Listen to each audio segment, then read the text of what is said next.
کیا آپ کسی ایسے شخص کے گھر جانا چاہیں گے جسے آپ پسند کرتے ہو؟ ہرگز نہیں۔ آپ کسی کے قریب ہوتے ہیں تو آپ کو اس کے گھر جانے میں سکون محسوس ہوتا ہے۔ اللہ سے ہمارا تعلق کیسا ہونا چاہیے؟ یہ بندے اور رب کا تعلق ہے۔ ہم اللہ کے بندے ہیں۔ ہم اپنا سر صرف اور صرف اپنے خالق کے لیے جھکاتی ہوں، کسی اور کے لیے نہیں۔ کبھی تصور بھی نہیں کر سکتی کہ میں اسی انداز میں کسی اور کے لیے جھکوں سوائے اس ذات کے جس نے مجھے پیدا کیا۔ آپ کو اللہ کا شکر ادا کرنا چاہیے، اس لیے آپ کو سجدہ کرنے کا موقع دیا، جو سب سے اعلیٰ درجہ دیا کہ یہ وہی لمحہ ہوتا ہے کہ بندہ اپنے رب کے سب سے زیادہ قریب ہوتا ہے۔ جب آپ اللہ سے مغفرت مانگتے ہیں تو اللہ آپ کو معاف کر دیتا ہے، لیکن سوال یہ بنتا ہے کہ آپ نے خود کو بدلا۔ اگر انسانی کمزوری میں آپ دوبارہ گناہ کیا تو مایوس نہ ہوں، پھر سے توبہ کریں، کوشش کریں دوبارہ گناہ نہ ہو، لیکن اگر ہو جائے تو ہم انسان ہیں تو پھر سے توبہ کریں۔ اگر اللہ ان چیٹیوں کو جانتا ہے جو زمین کے نیچے چھپی ہوئی ہیں تو کیا وہ آپ یا ہم کو نہیں جانتا؟ کیا وہ ہمارے نام سے نہیں جانتا؟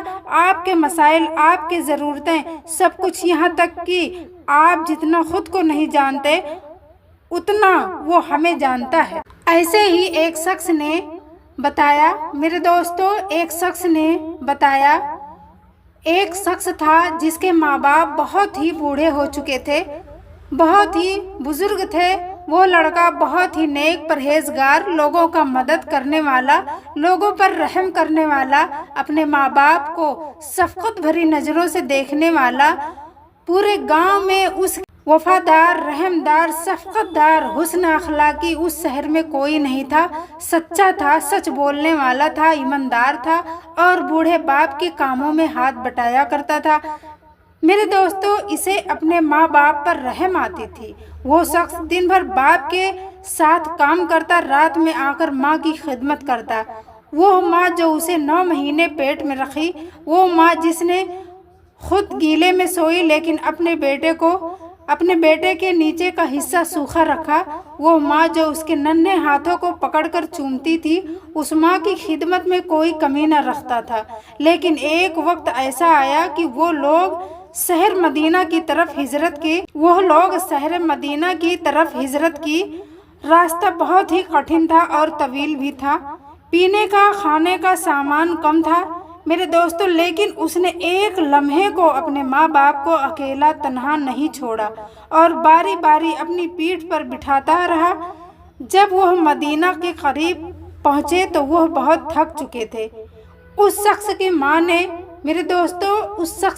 نے وہ ماں جو سینے سے لگا کر رکھتی تھی، اپنے بیٹے کو سینے سے لگا کر رکھتی تھی، اپنے نظروں کے سامنے 24 گھنٹے دیکھنا چاہتی تھی، اپنے بیٹے کو دیکھی اور آسمان کی طرف ہاتھ اٹھا کر اس کی ماں نے دعا کی، اے اللہ پاک، اے پاک پروردگار، دونوں جہاں کے مالک، میں میرے بیٹے سے خوش ہوئی، اس نے ہم کو کبھی بوجھ نہیں سمجھا، میرے اللہ تو اس پر اپنی رحمت نازل فرما، اس نے مجھے کبھی تنہا نہیں چھوڑا، میرے رحمان، میرے بیٹے نے مجھے بے یار و مددگار نہیں چھوڑا، میرے بیٹے کو میرے مرنے کے بعد بھی، میرے اللہ، میرے مرنے کے بعد بھی میرے بیٹے کو تنہا مت چھوڑنا۔ ماں کی دعائیں رنگ لائی اور جیسے بند ہوا ویسے ہی میرے اللہ، اسی وقت آسمان پر بادل چھا گیا اور بارش ہونے لگی اور قریب ہی ایک قافلہ آ گیا۔ قافلے والوں نے انہیں کھانا دیا، پانی پلایا اور انہیں مدینہ تک پہنچایا۔ اس شخص نے مدینہ منورہ میں ایک چھوٹا سا کاروبار کیا میرے دوستو، اس کا کاروبار میں اللہ نے اتنی برکت دی کہ وہ غریب شخص چند مہینوں میں غنی ہو گیا، مالدار ہو گیا، لیکن اس کی عاجزی اور ماں باپ کی خدمت میں کمی نہیں ہوئی۔ اس نے کمی نہیں کیا، اپنے ماں باپ کی خدمت میں کوئی کمی نہیں کیا۔ کچھ مہینے بعد وہ شخص حج پر گیا، خانہ کعبہ کے سامنے کھڑے ہو کر اللہ کے سامنے صرف ایک ہی دعا مانگی۔ حج پر گیا، خانہ کعبہ کے سامنے کھڑے ہو کر اللہ کے سامنے صرف ایک ہی دعا مانگی، یا اللہ مجھے ہمیشہ اپنے ماں باپ کی خدمت نصیب فرما، میرے اللہ ہمیشہ میرے ماں باپ کی خدمت نصیب فرما اور انہیں مجھ سے راضی رکھ۔ میرے دوستو، اس واقعہ سے آپ نے کیا سیکھا؟ جو بھی سیکھا دوسروں کو بھی سکھائیں، کیونکہ نیکی پھیلانا صدقہ ہے، اور اگر کسی نے بھی عمل کیا تو آپ کو بھی نیکی ملے گی۔ ماں باپ کی دعاؤں میں بہت اثر ہوتا ہے، اس لیے ماں باپ سے کبھی اونچی آواز میں بات بھی نہ کرے۔ اللہ ہم سب کو ماں کی خدمت، باپ کی خدمت کرنے کا موقع دے، ہمیں وہ خوش نصیبی عطا کرے جو دوسرے نے کیا۔